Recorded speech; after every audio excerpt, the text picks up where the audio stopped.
Initial management of burns. I'm a graduate of St. Medical College, batch of 2009.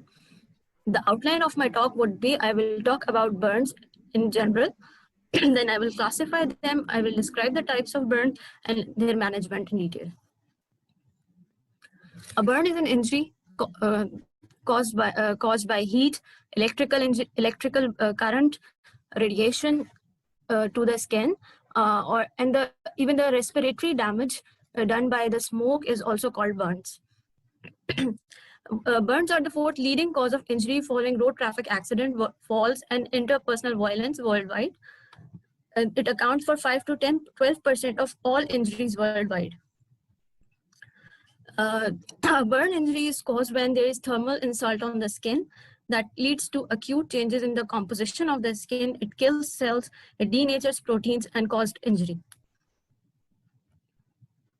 Initially, burn depth is based on two factors, the intensity of heat, duration of contact.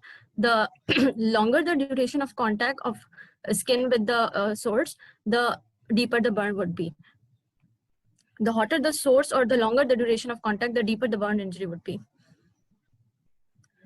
In the area of direct thermal injury, what happens is the cellular and protein, the cellular and matrix proteins are irreversibly damaged. Cytokines such as like interleukin 1, interleukin 8, and tumor necrosis factor alpha are released. They cause secondary reaction and local cellular death. There is loss of endothelial vascular integrity. There is migration of leukocytes, and there is complement activation that leads to activation of inflammatory process. This area of inflammation causes decreased tissue perfusion and converts the burn wounds from smaller superficial injuries to larger, deeper wounds. At this point, I would like to emphasize that with appropriate resuscitation and local wound care, we can limit the reversible tissue loss, and this is the goal of initial burn care. How would we classify burns? There are three degrees of burns. The superficial burns, which is called the first degree burn.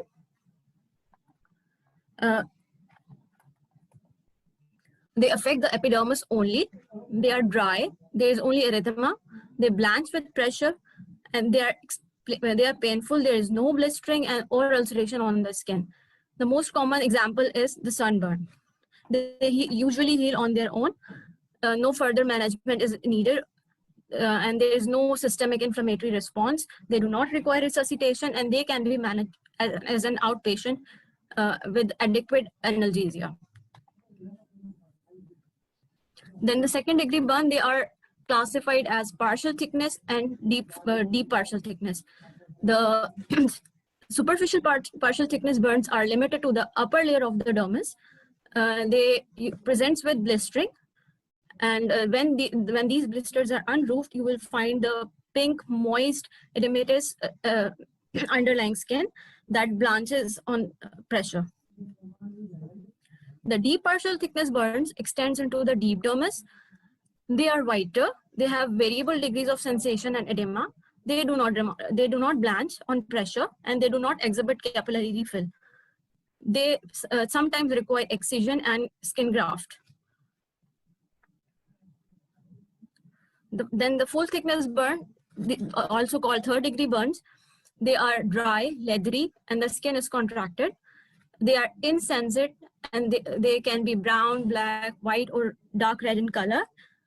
There is no moisture or exudate. You can see thrombosed vessels visible through the translucent dermis. These full thickness burns always require excision and graft to achieve wound closure. Otherwise, they will, if you leave them to heal on their own, they will lead to significant deformities like contractures.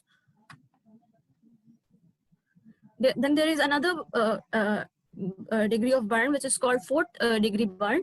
When the full thickness burn is combined with involvement of bones, skin, bones, muscles, and tendons, then it is called fourth degree burn. These are usually electrical burns. So, talking about the management of burn. The management of burn is not a single person's job. It is a multidisciplinary team approach. Who should be the part of this multidisciplinary team? A burn surgeon, which is vital for the management of burn wounds. A critical care physician, also very important for the management of burn shock, multiple system failure, and organ dysfunction associated with larger burns. A reconstructive surgeon that will manage the deformities resulting from burn scars. Trained burn nurses, they are very, very important for daily burn wound dressing changes. Physical and occupational therapist, who will manage the functional disabilities and limit contracture formation. They will fabricate splints for patients. Clinical nutritionist, they will assess the caloric requirement of the patients. Then clinical psychologists, they will manage the psychosocial factors associated with burn injuries. And the pharmacist, who will manage drug dosing and interactions. Each member of the team is equally important. Like any other trauma, burn is also a trauma. The management starts with ABCs, the management of airway, breathing, circulation. In addition to that, determination of burn depth and escharotomies. The airway should be assessed for signs of inhalational injury. We will talk about it later on in detail. Circulation should be assessed. The blood pressures should be taken. Pulse should be recorded. Full and detailed history should be obtained to determine the etiology of the injury. Usually the patient is not in the condition to talk. You should take the history from the bystanders or the person who brought the patient to the hospital. We should ask about the medical comorbidities, any medicines patient is taking. Tetanus immunization status should be assessed, and if not given previously, they should be given tetanus prophylaxis. The most important part is determination of burn wound depth. There are Jackson described 3 zones of thermal injury: the zone of coagulation, zone of stasis, and the zone of hyperemia. The zone of coagulation is in that direct contact with the burn source, and it is irreversibly damaged. It is the zone of stasis and the zone of hyperemia which we can prevent with adequate resuscitation. The zone of hyperemia is the outermost zone. The zone of stasis is the middle zone. The most important method of assessment is clinical method. You can it comes with experience. You can see the pink color. The pink color of the burn wound is the superficial wound. The white color is the partial thickness, superficial, and the deep burn. And this brown color is full thickness burn. This comes with experience. Other method of assessment are ultrasound assessment of the burn scar, laser Doppler imaging, and the intravenous fluorescent imaging.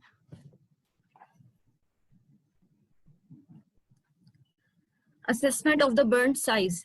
The most commonly used method is the rules of 9. Then there is Lund-Browder chart, and Palmer method. It is a crude method. In rules of 9,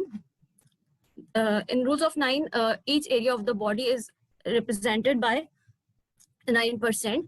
Limbs are given 9%. Both limbs, each limb is given 9%. Each upper limb is given 9%. The torso is given 18% from the front, 18% from the back, and the head is given 4.5%. And the perineum represents 1% of the body surface area. Lund-Browder chart is more accurate.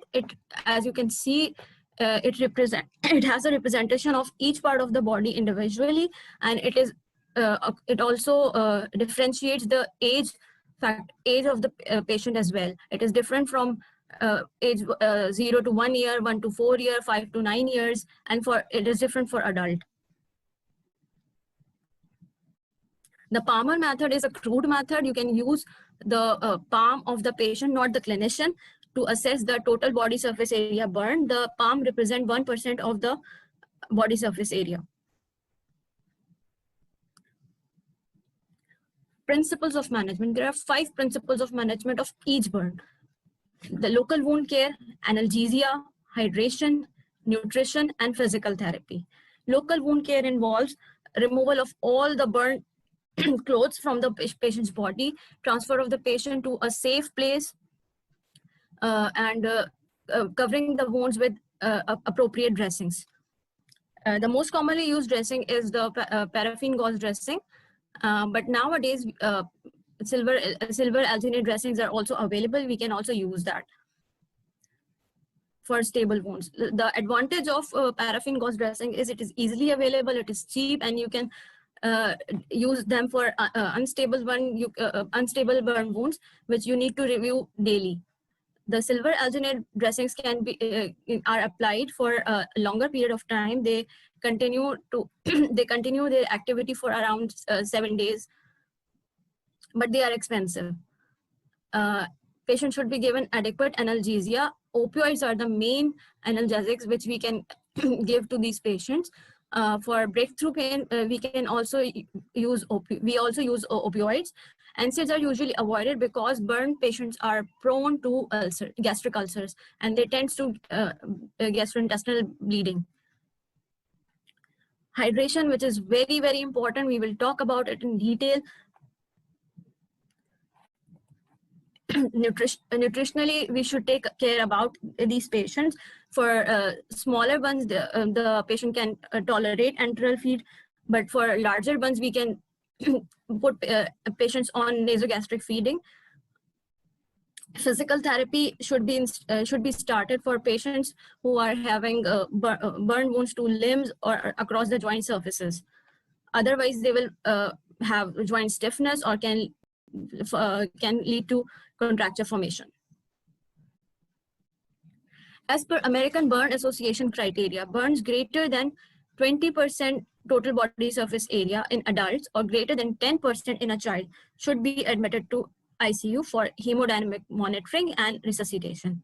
They require placement of a central venous line, an arterial line, a Foley's catheter to monitor urine output, and a nasogastric tube to start and feeding.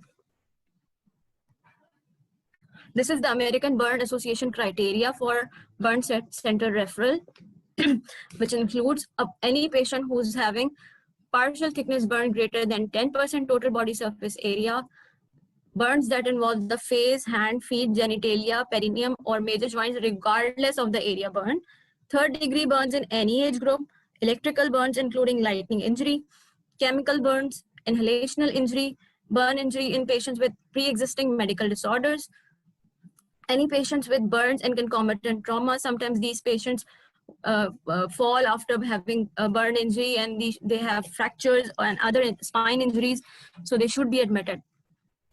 Burn children in hospitals without qualified personnel or equipment for the care of children. If these patients do not have anybody at home to look after them, then you should admit them. Burn injury in patients who will require spatial, social, emotional, or rehabilitative intervention like geriatrics, pediatric patients, you need to admit them. Resuscitation, this is very, very important. As we mentioned previously, with the adequate resuscitation, we can limit the area of burn, the zone of stasis and the zone of hyperemia. Otherwise, they will lead to irreversible damage. All the resuscitation formulas are based on the patient's initial weight and the size of the burn. There are many formulas, but the most commonly used is the Parkland formula, which is 4 cc into weight in kg into percentage total body surface area. Half of this fluid, calculated fluid, is given in the first 8 hours, and the rest is given in the next 16 hours. One should monitor the urine output of the patient. If the resuscitation is adequate, you can continue with that, and if there is decreased urine output, you can give additional fluid boluses.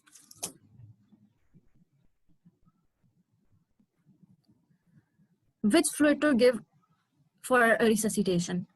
The best fluid to give in a burns patient is isotonic crystalloid solutions such as Ringer lactate, as they limit diffusion into the interstitial space. Normal saline is not given because it provides excessive chloride and can lead to metabolic acidosis.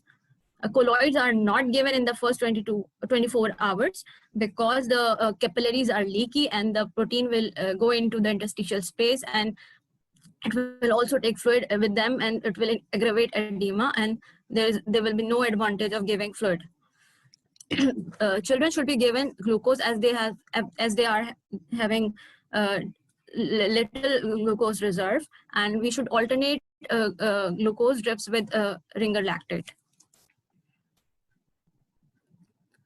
The goals of resuscitation in burns is to maintain a urine output of 0.5 ml to 1 ml per kg per hour, and the mean arterial pressure is greater than 65 millimeter mercury. The main target of us is to maintain a urine output of 0.5 to 1 ml of urine per kg per hour. If patient is not forming urine, then you should give additional fluid boluses. There are different formulas to calculate nutrition in a burns patient. There is Curare formula and the Harris-Benedict formula. The Curare formula differs for children and adults. You can see Curare formula for adults. It is 25 kilocalories into weight plus 40 kilocalories into percentage total body surface area. For children, it is 60 kilocalories into weight in kg plus 35 kilocalories into percentage total body surface area. The Harris-Benedict formula provides an estimate of basal energy expenditure. It is different for men and women. Then the calculated basal energy expenditure is multiplied by an injury factor, which is 2.1 for patients with larger burns, to provide an estimate of caloric requirements. Patients with normal renal function should receive 2 grams of protein per kilogram per day. This is very important because these patients are undergoing a catabolic phase due to injury, and their protein requirement should be met with care. The monitoring of nutrition is very, very important. We can count calories daily. We should measure blood glucose levels regularly during the intensive care admission, and we should send a 24-hour total urea nitrogen, and weekly we should see C-reactive proteins, albumins, pre-albumins, vitamin C levels, and the weight of the patient should be measured daily.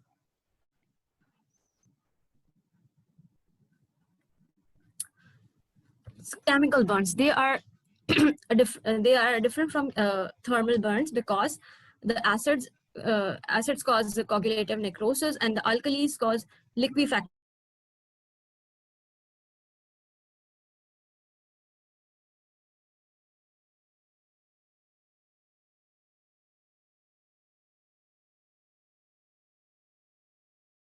Include to remove all shoes that have been contaminated, irrigate the contact area with regular tap water for minimum of 15 minutes. There's no need to neutralize the chemical. Otherwise, they will cause exothermic reaction and they will further damage the tissues. If there is ocular injury with the chemical burn, the eyes should be washed copiously. There is one exception to this rule. All chemical burns should be washed copiously and the chemical should be removed. One exception to this rule is hydrofluoric acid, which should be neutralized with calcium gluconate or calcium chloride. Otherwise, they will continue to damage the tissues until they come in contact with the bone. Electrical burns, they are very, very devastating. These burns can take several forms, including injury from the electrical current itself, flash burns, flame burns, contact burns, or a combination of both. Additionally, they are associated with other injuries as well, with spine injuries, head injuries, and thermal injury to the skin. These are classified into low voltage or high voltage. Low voltage injuries are less than 1000 volts, and the high voltage injury is greater than 1000 volts. The mechanism of electrical injury is electricity travels along the path of least resistance, which in human body is the tissue with the highest content of water. Bone is the highest resistance, followed by fat, tendon, skin, muscle, blood vessels, and nerve. Management of these injuries include following the ATLS protocol, Assess the patient's airway, breathing, and circulation. Once stabilized, ascertain the circumstances surrounding the injury, the voltage of the injuring current, whether it was low voltage or a high voltage, whether there was loss of consciousness at the scene, other associated injuries like fall from the height, or whether there was a cardiac or respiratory arrest at the scene. Estimate the total body surface area burn if there was a flame burn or there is the cutaneous element to the electrical injury. Determine the neurovascular status of the injured extremities. All patients who sustain electrical injuries should have an ECG in the electric emergency room. Patients with low voltage injury who had no loss of consciousness, no dysrhythmias, they can be discharged home. Patients with high voltage injuries should be admitted in the ICU. They should be having cardiac monitoring for the first 24 hours. If there are extensive cutaneous burns, then the Parkland formula is applied and fluid administration is titrated to achieve a urine output of 30 cc per hour. If myoglobinuria is present, IV fluid should be titrated to a goal urine output of 100 cc per hour until the urine clears. We do not apply Parkland over here. The goal of our resuscitation in these patients is to get a urine output of 100 cc per hour until the urine clears. The one important component in electrical burn injuries is that they are associated with high tightening of limb compartments. So the emergent fasciotomy should be done to release compartments. Otherwise, the underlying muscles, vessels, or the nerves may get necrosed. Debridement of necrotic tissue is a most important part of management of burns, but in electrical burns, we should wait till the area of necrosis is demarcated, which is by 3rd or 5th day.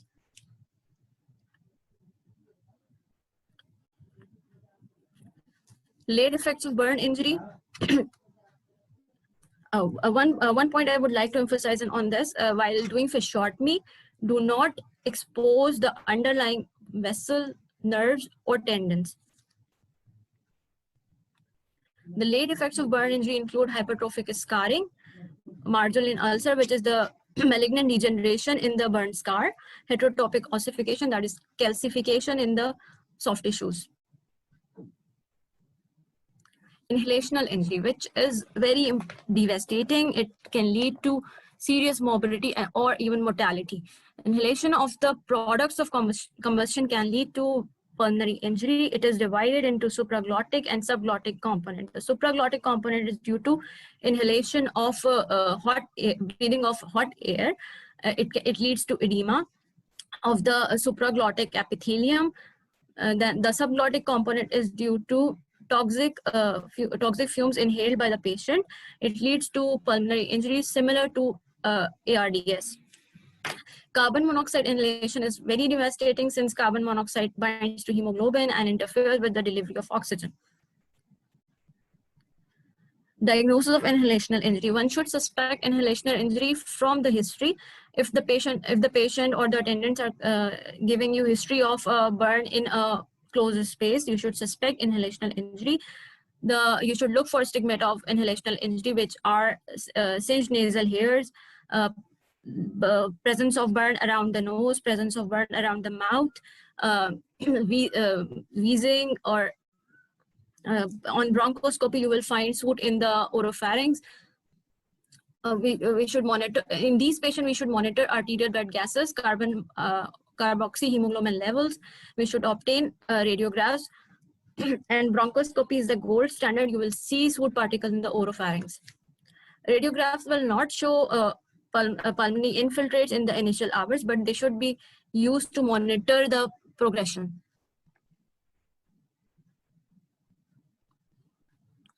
Management. The goal in these patients is to consider early intubation. If you see the patient is deteriorating, do not wait that patient is not maintaining saturation. Otherwise, it will be very, very difficult to intubate them.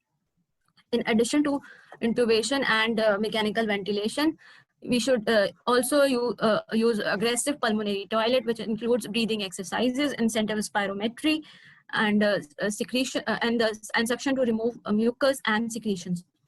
Bronchodilators such as ipratropium and such as ipratropium should be used to clear secretions.